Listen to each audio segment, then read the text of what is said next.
Hello बच्चों, good morning. Welcome to all. कैसे हैं आप सब? आई होप सब ठीक होगा, पढ़ रहे होंगे, बेहतर होगा। चलिए अपने टॉपिक पे आते हैं। जैसा कि पिछले कुछ क्लासेस में हमने रस को ही अध्ययन किया और रस में हम सभी ने रस की परिभाषा, रस के अंग, रस की डिफिनीशन और रस के जितने प्रकार हैं, विभाव, स्थायी भाव, अनुभाव और आलंबन, उद्दीपन, संचारी भाव क्या होता है, निम्न बातों की चर्चा हो गई थी। फिर हमने रस और उसके स्थायी भाव को अध्ययन किया। भरत मुनि ने कितने रस को बताए हैं उसको अध्ययन किया। श्रृंगार रस को, भेद श्रृंगार रस को अध्ययन किया। हास्य रस, करुण रस, वीर रस और विभत्स रस का अध्ययन हम सभी कर चुके हैं। आज की कक्षा में बच्चों हम लोग बहुत ही इम्पोर्टेंट रस को पढ़ेंगे, जो है रौद्र रस और भयानक रस। तो रौद्र रस में सबसे पहले किसी भी रस को जानने से पहले उसका स्थायी भाव जानना आवश्यक है। तो रौद्र रस का स्थायी भाव क्रोध होता है। रौद्र रुद्र भगवान यानी भगवान शंकर से ही ये प्रकट हुआ है। तो जब भी किसी पंक्ति में क्रोध रूपी अस्थायी भाव आपको दिखे तो वहां पर रौद्र रस होता है। और परीक्षाओं में दो प्रकार से प्रश्न पूछे जाते हैं। एक तो पंक्तियां दे देता है और पूछता है निम्न पंक्ति में कौन सा रस है, और दूसरा पूछ लेता है कि निम्न रस का कौन सा स्थायी भाव है। ठीक है, तो दो प्रकार से प्रश्न आते हैं। तो सबसे पहले देखते हैं हम लोग रौद्र रस क्या होता है। तो रौद्र रस में देखेंगे रौद्र रस का स्थायी भाव क्रोध होता है। इसके बाद हम लोग जानने का प्रयास करेंगे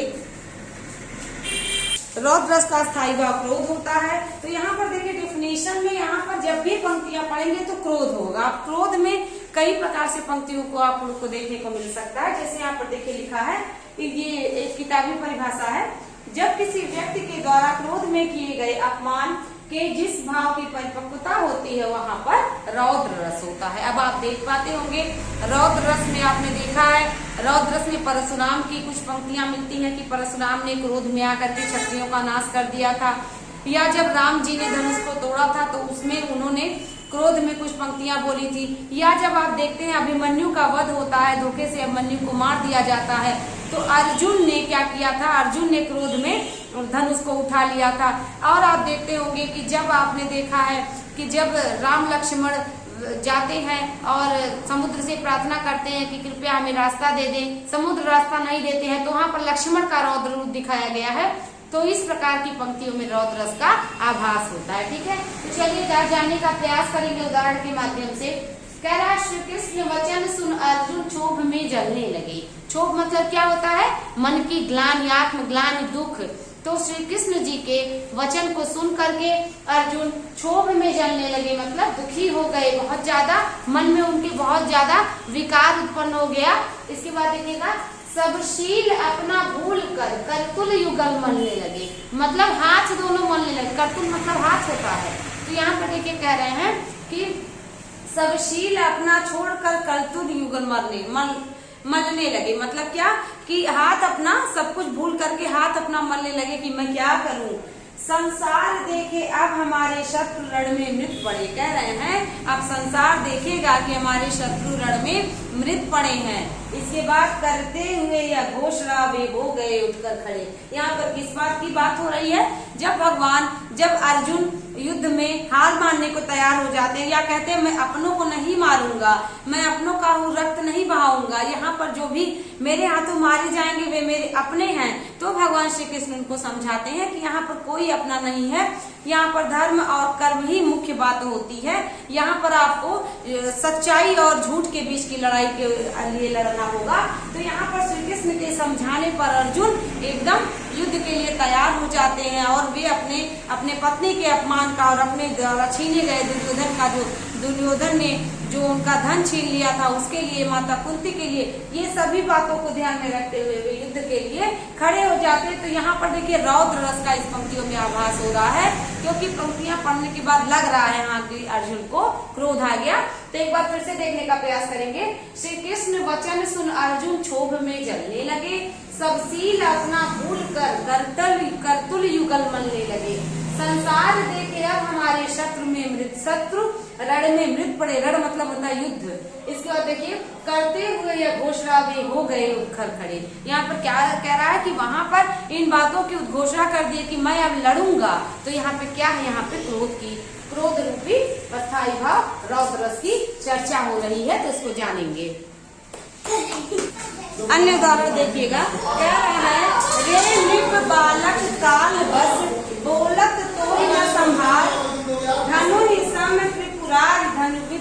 सकल संसार। यहाँ पर देखिए निप मतलब होता है राजा या निप मतलब होता है छोटा।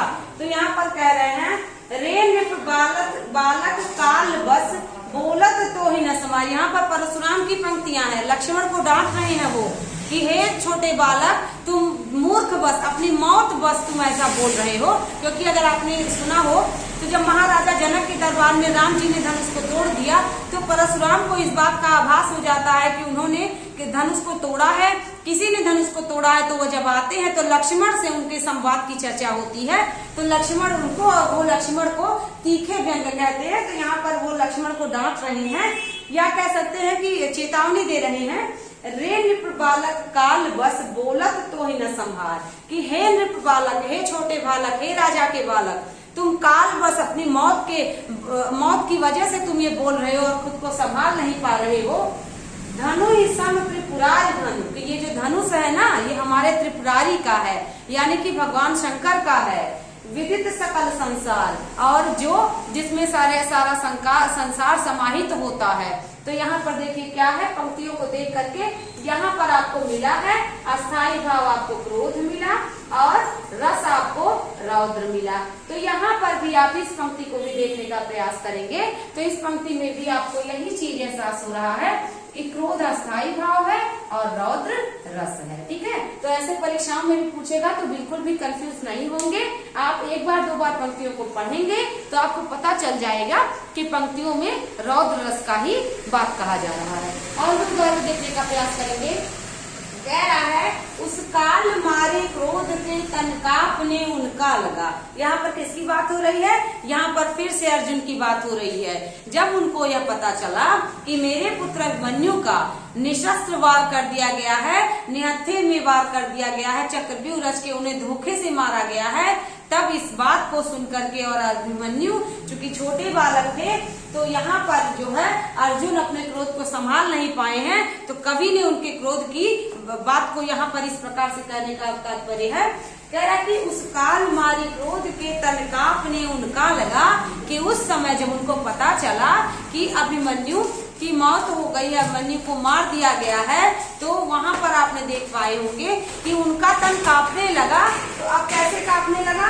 मानो हवा के जोर से सोता हुआ सागर जगा, यानी कि लहरें इतनी जोर से उठ गई, इतना ज्यादा मतलब जैसे सोते हुए सागर में हवा चल जाती है और उसमें उथल पुथल मच जाती है, लहरें अपना ज्वार भाटा आ जाता है, लहरें उफान मारती हैं, चलती हैं। वो उसी प्रकार से कह रहे हैं कि उस प्रकार से जैसे जो है सागर में लहरें उठना शुरू कर देती हैं जब हवा आती है, तो या उसी प्रकार से शांत अर्जुन के मन में भी बहुत सी बातें उत्पन्न होने लगी और उन्हें क्रोध आ गया कि मैं सबको मार दूंगा, मेरे पुत्र की हत्या हुई है। तो उस काल मारे क्रोध के तन कांपने उनका लगा, मानो हवा के जोर से सोता हुआ सागर जगा। आप देख पा रहे होंगे इस पंक्ति में भी क्रोध अस्थायी भाव की अनुभूति हो रही है और रौद्र रस यहाँ पर है। ठीक है, तो आई होप आप भी समझ पा रहे होंगे कि आपको भी परीक्षा में कैसे करना है। किसी भी परीक्षा की बात कर दी जाए तो यदि समीक्षा अधिकारी की बात करें उसको छोड़ करके समीक्षा अधिकारी में रस चंद्र अलंकार नहीं आता, बाकी सभी परीक्षाओं में रस चंद्र अलंकार पूछा जाता है। ठीक है, तो यहाँ पर देखिएगा, उम्मीद करते हैं विद्यार्थियों कि आपको रौद्र रस बहुत अच्छे से समझ में आया होगा। अब हम लोग भयानक रस की तरफ चलते हैं। तो रौद्र रस और भयानक रस में क्या अंतर है? रौद्र रस में क्रोध अस्थायी भाव होता है और भयानक रस में भय अस्थायी भाव होता है। मतलब क्या? जब आप पंक्तियों को पढ़ेंगे तो आपको पंक्तियों को पढ़ करके भय मन में उत्पन्न होगा, दहशत होगी, डर लगेगा, तो वहां पर आपको भयानक रस की अनुभूति होती है और भयानक रस का अस्थायी भाव भय होता है। तो उसको हम लोग जानने का प्रयास करेंगे। तो यहाँ पर देखिएगा, कह रहा जब किसी भयानक दृश्य को देखकर भय उत्पन्न होता है तो वहाँ भयानक रस होता है, इसका अस्थायी भाव भय होता है। पंक्तियों को देखने का प्रयास करेंगे। कह रहा है एक ओर अजगरहि लखी, एक ओर मृगराय, विकल बटोही बीच ही पर्यो मूर्छा खाए। कितनी अच्छी पंक्तियां हैं। एक तरफ किसी व्यक्ति के मृगराय, मृगराय मतलब क्या होता है? मृगराय मतलब सिंह होता है। ठीक है, सिंह। तो एक तरफ किसी व्यक्ति के सिंह है, दूसरे तरफ अजगरहि लखी मतलब दूसरे तरफ सर्प का भयानक प्रजाति अजगर है। यहाँ पर अजगरहि का मतलब है अजगर। तो एक तरफ क्या कर रहा है, एक तरफ किसी व्यक्ति के, बटोही मतलब होता है यात्री, ठीक है, या चलने वाला, ठीक है। यहाँ पर देखिए कह रहा है कि एक और अजगर एक और मृगराय, एक तरफ अजगर उसको देख रहा है और दूसरे तरफ मृगराय मतलब क्या, सिंह देख रहा है। विकल बटोही बीच ही, घबराया हुआ बटोही मतलब यात्री बीच में फंसा हुआ है। इधर देख रहा है तो इधर आप देख पा रहे हैं सिंह की चर्चा हो रही है, और दूसरी तरफ देखा जाए तो दूसरी तरफ अजगर की चर्चा हो रही है। उधर जाएगा तो सिंह मार गिराएगा, उधर जाएगा तो अजगर निकल जाएगा। तो अब यहाँ पर क्या कह रहा है, विकल बटोही बीच ही की मतलब घबराया हुआ बटोही, घबराया हुआ यात्री क्या हो गया, पर्यो मूर्छा खा करके गिर गया, बेहोश हो गया, उसकी होश उड़ गए कि अब क्या होगा, अब तो मुझे मरना तय है। तो यहाँ पर क्या है, यहाँ पर पंक्तियों को पढ़ने के बाद आपको पता चल रहा है कि यहाँ पर आप देख पा रहे होंगे, यहाँ पर इन पंक्तियों में भय अस्थाई भाव की चर्चा हो रही है और यहाँ पर रस की बात करते हैं तो भयानक रस की चर्चा हो रही है। तो उम्मीद करते हैं आप भी यहाँ पर मेरे साथ समझ पाए होंगे। अगला उदाहरण देखने का प्रयास करेंगे। गोमाऊ गीध कराल खररव, स्वान रोही अति घनी, जनुकाल दूत उलूक बोलहि, वचन परम भयावनी। कह रहा है कोई व्यक्ति गिरा हुआ है या कोई जीव जंतु है, उसके आकाश में उसके ऊपर कौन कौन मंडरा रहा है, गोमायु गिद्ध कराल खर, आसमान में उसको खाने के लिए गिद्ध हैं, गिद्ध उड़ रहे हैं, और धरती पर उसको खाने के लिए स्वान मतलब होता है कुत्ता, जैसे हमने आपको बताया था स्वान मतलब कुत्ता है, संस्कृत में इसको कुकुर कहते हैं। तो यहाँ पर देखिएगा कि स्वान गोमायु गिद्ध कराल खर, कि गिद्ध आसमान में मंडरा रहे हैं, स्वान रोवई अति घने, और रोवई मतलब रोवती मतलब होता है, रोवई मतलब रोना। तो क्या हो रहा है, स्वान यानी कुत्ते रो रहे हैं। इसके बाद क्या हो रहा है, जनुकाल दूत उल्लूक बोलहि, अब वह व्यक्ति घबरा रहा है, डर रहा है, उल्लू की भी आवाज सुन रहा है, जंगल में उल्लू भी बोल रहे हैं। उल्लूक मतलब उल्लू होता है, ठीक है। देखिएगा यहाँ पर स्वान मीन्स होता है, स्वान मीन्स कुत्ता, कई बार पर्यायवाची वगैरह में आता है परीक्षा में। उल्लूक मतलब होता है उल्लू, ठीक है, उल्लूक मतलब उल्लू, ये भी एक जीव है जो कि खाता है मांस, और गिद्ध मतलब यहाँ पर गिद्ध की बात हो रही है, ठीक है। तो यहाँ पर गिद्ध मतलब गिद्ध की बात हुई है। वचन परम भयावनी, अब वह क्या है, कुत्ते के रोने की आवाज सुन करके, उल्लू के बोलने की आवाज सुन के, और आसमान में चील की आवाज, चील के मंडराने की आवाज सुन करके वह व्यक्ति घबरा रहा है, डर रहा है। यहाँ पर भी आप देख पा रहे होंगे, यहाँ पर आप देखिएगा तो यहाँ पर रस की बात करेंगे तो भयानक रस की चर्चा हो गई, और अगर अस्थाई भाव की बात करें तो भय अस्थाई भाव की हो गई। भय डर अस्थाई भाव हो तो भयानक रस की उत्पत्ति होती है। तो कितनी अच्छी पंक्तियां आपको मिल गई हैं। अगला उदाहरण देखने का प्रयास करेंगे। कह रहा है उधर गरजती सिंधु लहरिया, सिंधु मतलब क्या होता है, सिंधु मतलब समुद्र होता है, ठीक है, और लहरिया मतलब होता है समुद्र की लहरें, ठीक। तो कह रहा है उधर गरजती सिंधु लहरिया, यानी कि समुद्र की लहरें उधर जोर जोर से उफान मार रही हैं, आवाज कर रही हैं। कुटिल काल के जालों सी, जैसे कुटिल मतलब क्या होता है, कुटिल मतलब चतुर होता है, ठीक है, कुटिल मतलब होता है चतुर। काल मतलब क्या, काल मतलब यहाँ पर मृत्यु से तात्पर्य है, ठीक है, काल मतलब मृत्यु से तात्पर्य है। तो कुटिल काल से जालों की मतलब जैसे लग रहा है कि मृत्यु का जाल मेरे ऊपर चालाकी से फैला दिया गया है। उधर गरजती सिंधु लहरिया, कुटिल काल के जालों से, की जैसे मौत होने वाली है, मृत्यु होने वाली है।